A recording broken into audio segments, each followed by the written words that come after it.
Metals and the planetary gods. Okay, so metals and crystals all have a frequency, and they actually line up and resonate with similar frequencies to the planets. When I say the planets, the 7 main planets that we can see visibly in the sky.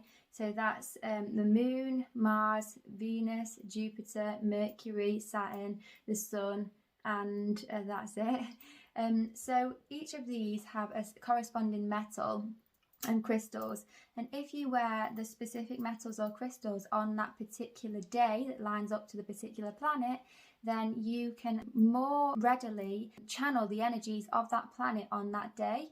So let's just take Monday for example. Monday is Moon Day. That's where the word comes from, is Monday, Moon Day. So Monday is associated with the moon, and so is the metal silver, and so crystals like moonstone as an example. The moon's kind of like, it's about being psychic, it's about going within, it's about like being in your feminine energy.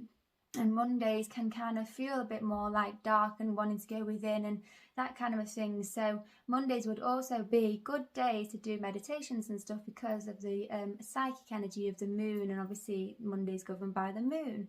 If you decided to wear silver on Monday and even wore some crystals associated like the moonstone, then your psychic abilities and the energies that you'll be getting from the moon and from Monday will be increased and enhanced a lot. So it will really help you just give more power to your spells and your manifestations and things like that.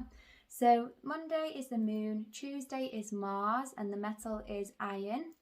Wednesday is Mercury, the metal is Mercury, so you might struggle to find some kind of Mercury. Some people have Mercury fillings in their teeth, but still sussing about the Mercury.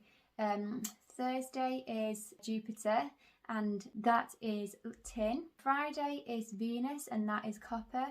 Saturday is Saturn, and that's iron, and then Sunday is the sun, and that is gold.